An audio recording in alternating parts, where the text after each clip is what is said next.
até trazer com você, o Gader, e vão deixando o like aí também, se inscrevendo no canal, cumprindo essa parte conosco. Eu tentei colher informações, né, sobre possíveis renovações, possíveis saídas, e a fonte foi muito sincera comigo no sentido de não tem nada definido nesse processo. O que foi definido é a saída do Parede, já veio a público, mas tem muita coisa acontecendo em termos de conversas. Mas eu senti um certo receio por parte ali do Vila, com o adiantamento do início do campeonato goiano e com a força que o campeonato paulista acabou tendo novamente.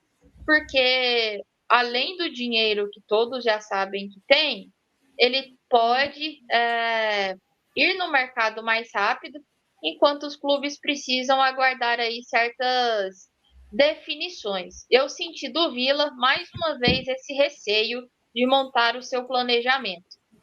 O que fica a cabeça do torcedor com essas incertezas, né? E aí a gente traz aqui. É bem provável que o House não fique, mas o martelo não está batido e no futebol tudo pode acontecer. O Igor Henrique, eu perguntei diretamente sobre uma possível renovação. E a resposta foi nesse sentido. Olha, tem muita sondagem, tem muita procura, tem muita conversa, então não dá para confirmar nada. Perguntei sobre até o Vinícius Paiva, né, que a gente tinha falado que poderia não ficar. Mesma resposta.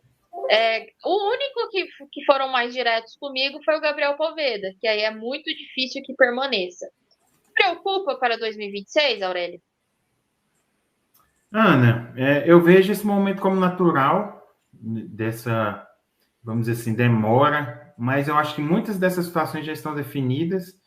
Eu acho que mais estão tentando preservar os atletas que ainda estão no clube. Até porque quem já realmente foi exposto já saiu, que é o caso do Arilson, é o caso do Parede. Então, eles estão tentando meio que preservar as pessoas que estão lá dentro para, tipo assim, tá, beleza, vocês vão jogar mais 3 jogos pelo Vila, então vocês vão ter suas situações expostas somente após o final do campeonato.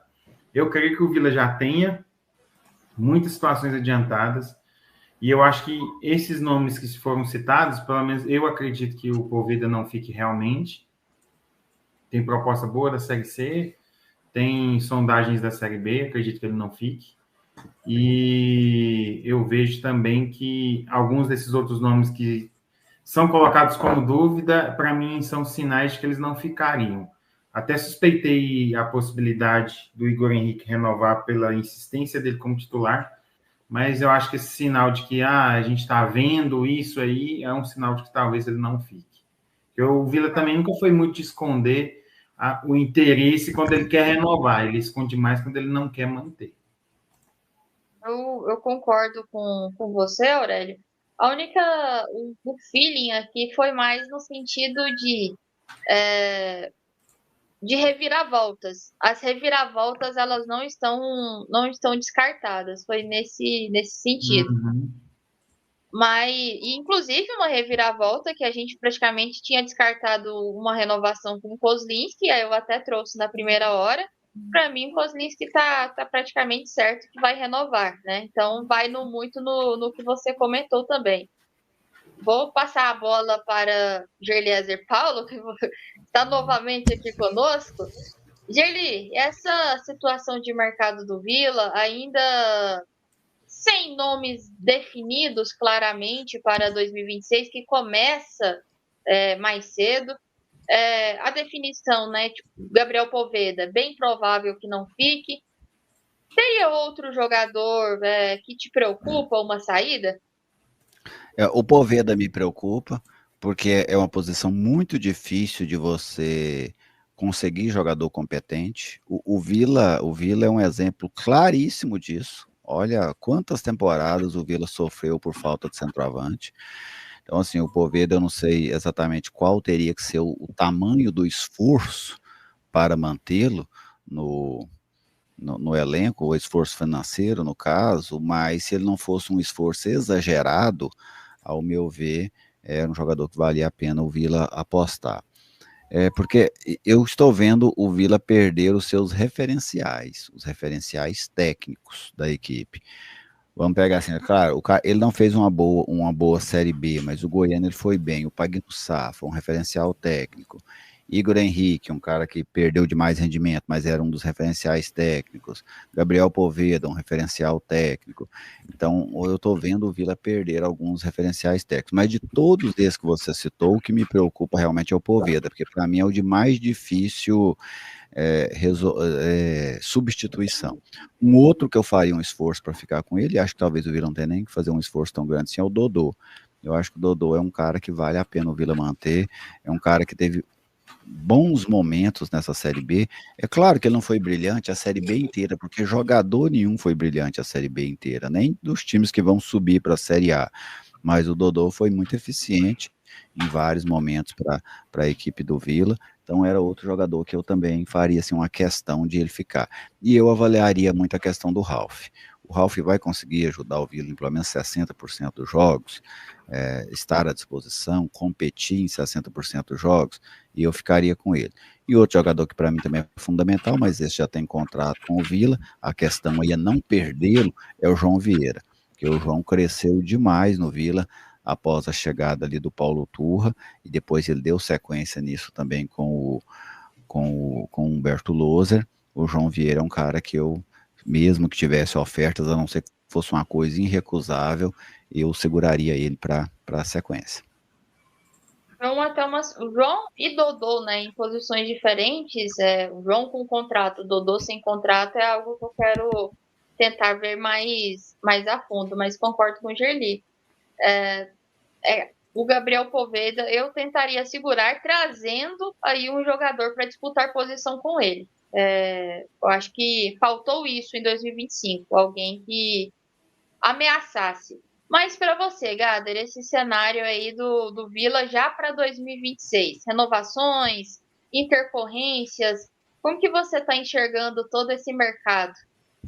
Olha, primeiro eu gosto da ideia de já começar a fazer as movimentações agora. Eu estava até falando isso no nosso debate sobre o Atlético. Quanto mais cedo nessa temporada você começar a planejar a próxima, melhor, mais preparado você chega, porque a temporada 2026 ela vai ser extremamente corrida. Não vai ter tempo para você ficar trocando pneu com o carro andando. O Vila precisa manter um certo sigilo nas suas negociações. Isso é importante para não haver o famoso leilão em cima de algumas opções que ele tenha, né? Mas isso aí acaba acontecendo, porque é muito fácil, um cara comenta aqui, um outro comenta ali, acaba a informação vazando, daqui a pouco outros times aparecem interessados, oferecem valores diferenciados, e aí complica a negociação. Então, quanto mais sigilo o Vila puder manter nas suas negociações, melhor. Quanto a quem sai e quem fica, para mim, o Vila tem que fazer um esforço legal, o esforço que for possível para a manutenção do Poveda. Eu acho um jogador que pode fazer muita falta caso ele saia, porque é muito difícil você repor uma peça como ele.